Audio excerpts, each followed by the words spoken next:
ہے شرط محبت مدینہ مدینہ۔ اللہ تعالیٰ نے ہمیں اس کا حکم دیا ہے کہ ہم بھی ان چیزوں سے محبت کریں جن سے نبی کریم صلی اللہ علیہ وسلم محبت کیا کرتے تھے، اور یہ کہ ہم بھی ان چیزوں کی تعظیم کریں جن کی تعظیم نبی اکرم صلی اللہ علیہ وسلم کیا کرتے تھے۔ مدینہ منورہ کے ساتھ نبی کریم صلی اللہ علیہ وسلم کی محبت آپ صلی اللہ علیہ وسلم کے اقوال و احادیث سے ثابت ہے، اس لیے یہ مبارک شہر تمام اہل ایمان کا بھی محبوب ہے۔ یہ ایک کتاب کا اقتباس ہے۔ کتاب کا عربی نام ہے فضل المدینۃ المنورہ و آداب الاقامۃ بہا۔ یہ کتاب فضیلت الشیخ عرفات سلمان عابد الندوی نے لکھی ہے، اور اس کا ترجمہ شہید اسلام حضرت اقدس مولانا مفتی نظام الدین شامزئی نور اللہ مرقدہ نے کیا ہے۔ اردو میں کتاب کا نام ہے مدینہ منورہ کے فضائل اور اس میں رہنے سہنے کے آداب۔ صرف 64 صفحات پر مشتمل یہ کتابچہ بڑے کام کا ہے۔ یہ مرکز ایمان، مرکز جہاد مدینہ منورہ کا تعارف کراتا ہے اور مدینہ منورہ کی محبت کا پیغام اٹھاتا ہے۔ مدینہ منورہ کی حاضری اور سکونت کے آداب سکھاتا ہے۔ آپ کو مل جائے تو ضرور پڑھ لیجئے گا۔ کوشش ہوگی کہ ہم بھی اس کی اشاعت میں کچھ خدمت کر سکیں انشاءاللہ۔ مدینہ منورہ کتنا عرصہ ہو گیا زیارت کیے ہوئے۔ آخری حاضری 1993 میں ہوئی تھی، پھر وقفہ ہی وقفہ، جدائی ہی جدائی، یا اللہ معافی۔ واہ مدینہ مدینہ، آج بھی خوشبو محسوس ہوتی ہے۔ مدینہ کے تذکرے چلتے ہیں، ناقدری پر آہیں ابلتی ہیں، وہاں گزرے لمحات دل میں مہکتے ہیں۔ حضرت عارفی رحمہ اللہ تعالیٰ فرمایا کرتے تھے، تمنا ہے درختوں پر تیرے روزے کے جا بیٹھے، قفس جس وقت ٹوٹے طائر روح مقید کا۔ یعنی میری روح میرے جسم کے پنجرے میں قید ہے، دل چاہتا ہے کہ میری روح کا پرندہ جب موت کے بعد جسم کے پنجرے سے آزاد ہو تو اڑتا ہوا سیدھا مدینہ منورہ جا پہنچے اور حضرت آقا مدنی صلی اللہ علیہ وسلم کے روضے کے قریب کسی درخت پر جا بیٹھے۔ آئیے روح کے پرندے کو تصور کے مراقبے میں اڑاتے ہیں، ذرا مدینہ پاک ہو آتے ہیں۔ اللہم صلی وسلم وبارک علی سیدنا محمد وآلہ وصحبہ وبارک وصلی وسلم علیہ تسلیما۔ محمد محمد، محبت محبت، مدینہ مدینہ، مدینہ مدینہ۔ شہادت اور مدینہ۔ بعض باتیں ایسی ہیں کہ ان میں پڑھنے سے ڈر لگتا ہے۔ ان باتوں میں سے ایک یہ بھی ہے کہ مکہ مکرمہ افضل ہے یا مدینہ منورہ۔ اہل علم باز فرما سکتے ہیں، ہم تو مکہ کے بھی پیاسے، مدینہ کے بھی، مکہ کے بھی دیوانے، مدینہ کے بھی، مدینہ کے بھی عاشق، مکہ کے بھی۔ دونوں بہت اونچی چوٹیاں ہیں، ہم تو ابھی تک ان کے مقام کو نہیں دیکھ سکے، یہ کیسے دیکھ لیں کہ کون سا زیادہ اونچا ہے۔ یہ دونوں شہر ہمارے ایمان سے جڑے ہوئے ہیں، ہمارے دین سے جڑے ہوئے ہیں، ہمارے دل سے جڑے ہوئے ہیں۔ یہ دونوں شہر ہی ہماری ساری دنیا ہیں، باقی ساری دنیا سے ہمارا تعلق ان دو شہروں کے پیمانے پر ہے۔ جو مکہ مدینہ کا یار ہے وہ ہمارا یار ہے، جو مکہ مدینہ کا دشمن ہے وہ ہمارا دشمن ہے۔ حضرت آقا مدنی صلی اللہ علیہ وسلم مدینہ منورہ میں ہیں، مدینہ منورہ میں ہمیں مکہ مکرمہ واپس دلایا۔ حضرت آقا مدنی صلی اللہ علیہ وسلم کا ارشاد گرامی ہے، میں نے سب شہروں کو تلوار سے فتح کیا اور مدینہ منورہ کو قرآن سے فتح کیا۔ آج ہمارا موضوع مدینہ مدینہ ہے، اس لیے بات مدینہ منورہ کی چلتی ہے۔ آج کل ہمارا موضوع مدینہ مدینہ ہے، اس لیے بات مدینہ منورہ کی چلتی ہے، ورنہ مکہ مکرمہ سے بھی بہت پیار ہے۔ وہاں تو ہدایت کا منبع اور مرکز کعبہ شریف ہے، اس لیے مدینہ منورہ کو بیان کرتے ہوئے مکہ مکرمہ کی عظیم شان میں کوئی کمی نہیں آنی چاہیے، اور مکہ مکرمہ کو بیان کرتے ہوئے مدینہ منورہ کی شان میں کمی نہیں کرنی چاہیے۔ ان دونوں کو سینے سے لگائے رکھیں، دل میں بسائے رکھیں۔ اوپر عنوان لکھا ہے شہادت اور مدینہ، تو عرض یہ کرنا ہے کہ ہر مومن کے دل میں شہادت کی آرزو ہونی چاہیے۔ شہادت کا مقام بہت اونچا ہے۔ یا پھر مدینہ منورہ میں وفات اور قبر کی آرزو ہونی چاہیے، یہ بھی ایمان کا ایک اعلیٰ مقام ہے۔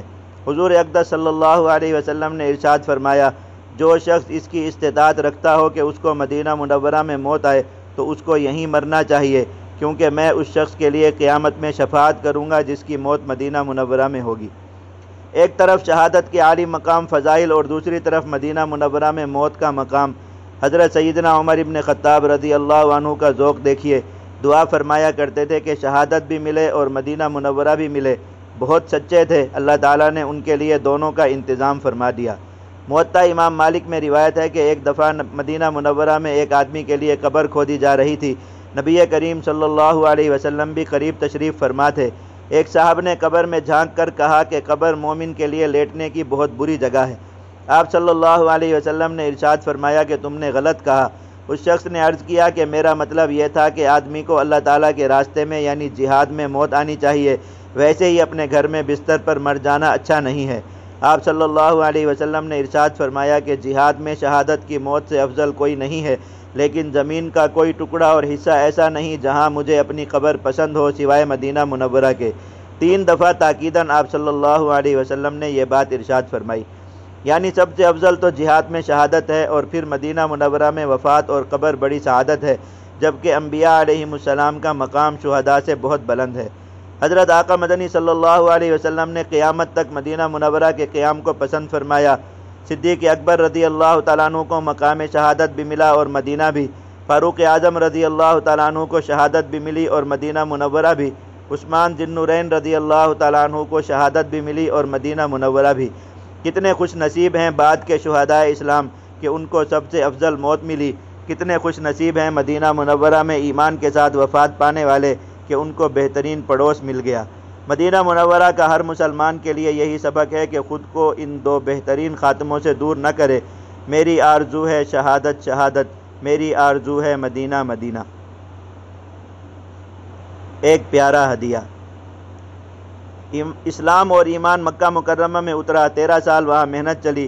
کفار و مشرکین کو اسلام کی دعوت دی جاتی تھی، اکثر انکار کر دیتے تھے اور ظلم و تشدد پر اتر آتے تھے، مگر تھوڑے تھوڑے افراد اس دعوت کو قبول بھی کر رہے تھے۔ حکم یہ تھا کہ کفار کو اسلام کی تبلیغ کرنی ہے اور ان کے مظالم پر صبر کرنا ہے، اپنی جماعت کو مضبوط بنانا ہے۔ دفاع میں تلوار اٹھا سکتے ہیں مگر عمومی قتال کے لیے کچھ عرصہ انتظار کریں۔ پھر حکم ملا کہ چلو چلو مدینے چلو۔ ہجرت شروع ہوئی، مسلمانوں کو مدینہ مل گیا۔ مدینہ ملا تو پھر سب کچھ ملتا چلا گیا۔ ایک ہی سال میں جہاد مل گیا جس نے مدینہ منورہ کو دور دور تک پھیلا دیا اور بالآخر مکہ مکرمہ بھی واپس دلا دیا۔ مدینہ ملا تو 2 عیدیں بھی ملیں، مساجد بھی ملیں اور مکمل دین بھی ملا۔ اب قیامت تک مسلمانوں کے لیے وہی دین ہے جو مکہ مکرمہ اور مدینہ منورہ میں مکمل ہوا اور جس پر حجۃ الوداع کے موقع پر الیوم اکملت لکم دینکم کی مہر لگی۔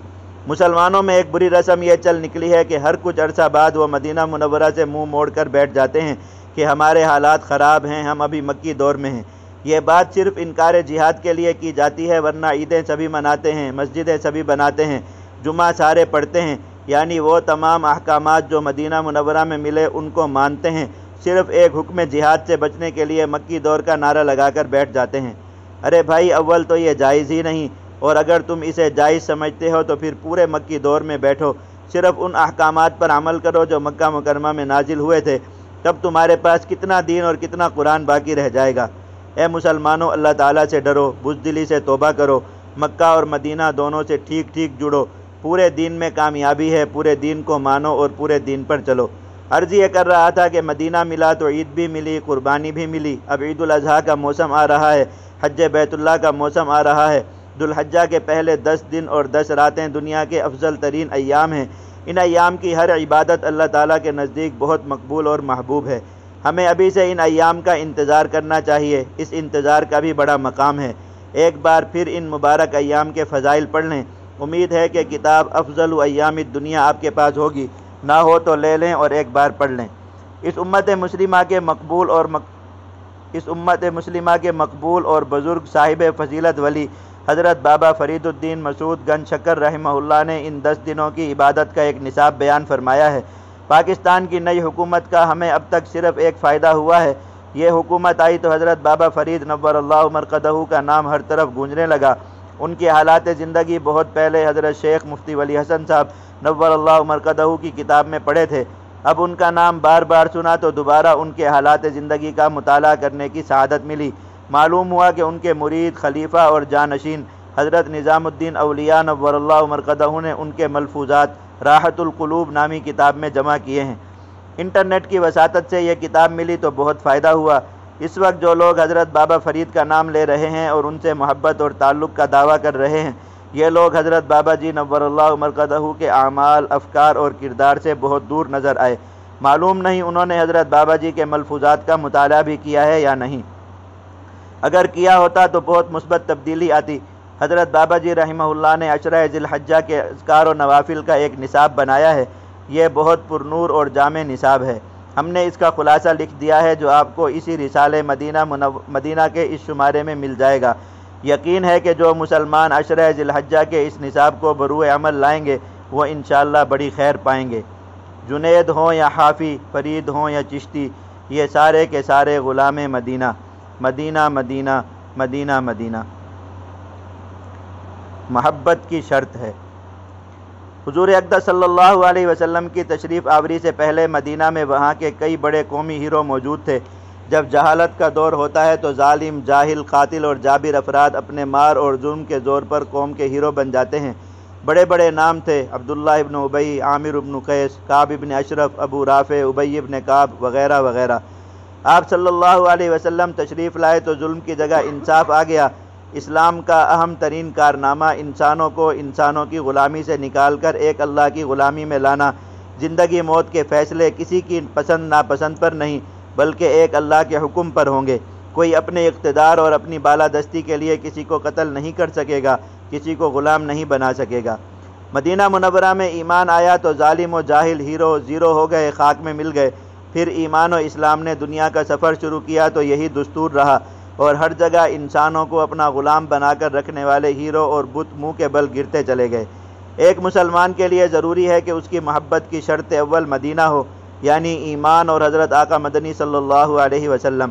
مدینہ حضرت آقا مدنی صلی اللہ علیہ وسلم کا گھر ہے اور ایمان کا گھر ہے۔ اس نسبت سے جو مدینہ کو مانتا ہے وہ ہمارا ہے، وہ ہمارا دوست ہے، اور جو اس نسبت سے مدینہ کو نہیں مانتا وہ ہمارا دوست اور ہمارا ہیرو نہیں ہو سکتا۔ دنیا داری کی حد تک تعلق جائز ہے، اس سے آگے ہرگز نہیں۔ کوئی قاتل رنجیت سنگھ ہو یا بدکار راجہ داہر، ایک مومن کا ان سے کیا تعلق؟ آج ان بدبودار شخصیات کو ہیرو بنانے والے مسلمانوں کو مدینہ سے کاٹنا چاہتے ہیں۔ حضرت سید احمد شہید اور ان کا ایمانی جہادی قافلہ مدینہ کی نسبت سے ہمارا یار ہے، ہمارا محبوب ہے، جبکہ رنجیت سنگھ ان کا قاتل ہے اور اس کا مدینہ سے کوئی تعلق نہیں، اور تو اور اس کا تو پاکستان سے بھی کوئی تعلق نہیں۔ اگر ہم پاکستان میں موجود صوبوں اور زبانوں کی مقامی قوم پرستی کو خود ہوا دیں گے تو پھر پاکستان اور نظریہ پاکستان کہاں رہ جائے گا؟ اس طرح تو وہ مزید ٹکڑوں میں بٹ جائے گا۔ اس عظیم فتنے سے مسلمانوں کو ہوشیار خبردار رہنا چاہیے۔ رنجیت سنگھ کا نہ مدینہ سے کوئی تعلق، نہ پاکستان سے کوئی رشتہ۔ وہ اگر پنجاب کا تھا تو آج بی جے پی کے اکثر بڑے لیڈر لاہور سے لے کر لودھنا تک اور سکھڑ سے لے کر شکارپور تک کے ہیں۔ کیا کل لودھنا میں کرشن لال شرما کا، سندھ میں لال کرشن اڈوانی کا اور لاہور میں سشما سوراج کا مجسمہ بھی نصب کیا جائے گا؟ کسی کو اچھا لگے یا برا، بات بالکل صاف ہے کہ اپنی محبت اور عقیدت کا محور مدینہ کو بنانا ہی مسلمانوں کے لیے کامیابی کی ضمانت ہے۔ ساری دنیا سن لے، ہے شرط محبت مدینہ مدینہ، ہے شرط عقیدت مدینہ مدینہ۔ لا الہ الا اللہ، لا الہ الا اللہ، لا الہ الا اللہ محمد الرسول اللہ۔ اللہم صلی علی سیدنا محمد وآلہ وصحبہ وبارک وسلم تسلیما کثیرا کثیرا۔ لا الہ الا اللہ محمد الرسول اللہ۔